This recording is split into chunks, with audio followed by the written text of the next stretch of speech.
October 26 വിശുദ്ധ എവരിത്തൂസ് പാപ്പ. വിശുദ്ധ ക്ലെമൻ്റ് പാപ്പായുടെ പിൻഗാമിയായി തിരുസഭയുടെ 5ാമത്തെ മാർപ്പാപ്പയായ വിശുദ്ധ എവരിസ്തൂസ് ക്രിസ്തുവർഷം 99 മുതൽ 108 വരെ പാപ്പാസ്ഥാനം അലങ്കരിച്ചു. ഈ കാലത്താണ് വിശുദ്ധ യോഹന്നാൻ ശ്ലീഹ മരിച്ചതെന്ന് കരുതപ്പെടുന്നു.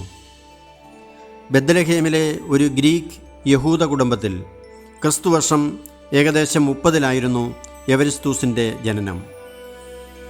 പിതാവിൻ്റെ പേര് യൂദ എന്നായിരുന്നു. സഭയുടെ തുടക്കത്തിൽ തന്നെ അപ്പസ്തോലന്മാരിൽ നിന്നും എവരിസ്തൂസും കുടുംബവും ക്രിസ്തീയ വിശ്വാസം സ്വീകരിച്ചിരിക്കാം. പഠനത്തിനായി റോമിലെത്തിയ അദ്ദേഹം അവിടെ സഭാ ശുശ്രൂഷകളിൽ സജീവമായി പ്രവർത്തിച്ചു. തുടർന്ന് പുരോഹിതനായി തീർന്ന അദ്ദേഹം വിശുദ്ധ ക്ലെമൻ്റ് പാപ്പായോട് ചേർന്ന് സഭാ ശുശ്രൂഷകൾ നിർവഹിച്ചു. ഒരു നങ്കൂരത്തിൽ കെട്ടി കടലിലേക്ക് വലിച്ചെറിയപ്പെട്ടാണ് ക്ലെമൻ്റ് 1-ാമൻ പാപ്പ രക്തസാക്ഷിത്വം വരിച്ചത്. തുടർന്ന് സഭയുടെ 5ാമത്തെ മാർപ്പാപ്പയായി എവരിസ്തൂസ് തിരഞ്ഞെടുക്കപ്പെട്ടു. ക്രൈസ്തവരെ ക്രൂരമായി പീഡിപ്പിച്ചിരുന്ന റോമൻ ചക്രവർത്തിയായ ട്രാജൻ്റെ 3ാം ഭരണവർഷത്തിലാണ് എവരിസ്തൂസ് മാർപ്പാപ്പയായത്. ഈ അപകട സാഹചര്യത്തിൽ സഭയെ ശക്തിപ്പെടുത്തുവാനും ഏകോപിപ്പിക്കുവാനും അദ്ദേഹം പരിശ്രമിച്ചു. റോമിനെ 25 ഇടവകളായി തിരിച്ച് ഓരോ ഇടവകയുടെയും ഉത്തരവാദിത്വം ഓരോ പുരോഹിതനെ അദ്ദേഹം ഏൽപ്പിച്ചു. മാർപ്പാപ്പയെ സഹായിക്കുന്നതിനായി അദ്ദേഹം 7 ഡീക്കന്മാരെയും തിരഞ്ഞെടുത്തു.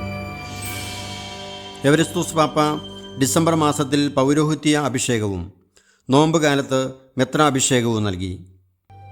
സോളമൻ രാജാവ് ജെറൂസലേം ദേവാലയത്തിൻ്റെ പ്രതിഷ്ഠയ്ക്ക് ഉപയോഗിച്ച പ്രാർത്ഥനയ്ക്ക് തുല്യമായ ഒരു പ്രാർത്ഥന അദ്ദേഹം ക്രൈസ്തവ ദേവാലയങ്ങളുടെ കൂദാശയ്ക്കായി ഉപയോഗിച്ചു തുടങ്ങി. പരിശുദ്ധ കുർബാനയും കൂദാശ കർമ്മത്തോട് അദ്ദേഹം ചേർത്തു. അപ്പസ്തോലിക പാരമ്പര്യത്തിന് അനുസൃതമായി വിവാഹം പരസ്യമായും പുരോഹിതൻ്റെ ആശീർവാദത്തോടെയും നടത്തണമെന്ന് എവരിസ്തൂസ് പാപ്പ നിർദ്ദേശം നൽകി.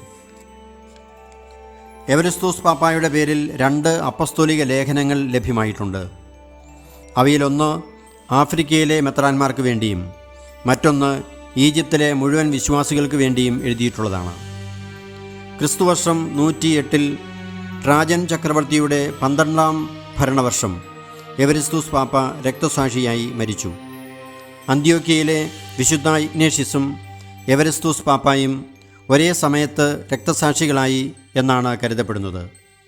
തടവറയിലേക്ക് കൊണ്ടുപോകുമ്പോൾ അദ്ദേഹം പുഞ്ചിരിച്ചുകൊണ്ടിരുന്നുവെന്നും അവസാനം വരെ അങ്ങനെ തന്നെ ആയിരുന്നുവെന്നുമാണ് അദ്ദേഹത്തെക്കുറിച്ചുള്ള ചരിത്രത്തിൽ എഴുതിയിരിക്കുന്നത്. ചക്രവർത്തിയുടെ പട്ടാളക്കാർ എവരിസ്തൂസ് പാപ്പായെ ശിരച്ഛേദം ചെയ്തു. വത്തിക്കാൻ കുന്നിൽ വിശുദ്ധ പത്രോസ്ലീഹായെ അടക്കം ചെയ്തതിന് സമീപത്ത് തന്നെ എവരിസ്തൂസ് പാപ്പായെയും അടക്കം ചെയ്തു. എവരിസ്തൂസ് പാപ്പായുടെ ചിത്രത്തോടൊപ്പം ഒരു വാളും ഒരു തൊട്ടിലും ചിത്രീകരിച്ചിട്ടുണ്ട്. വാൾ രക്തസാക്ഷിത്വത്തെയും തൊട്ടിൽ അദ്ദേഹം ബെത്ലഹേമിൽ നിന്ന് വന്നു എന്നും സൂചിപ്പിക്കുന്നു.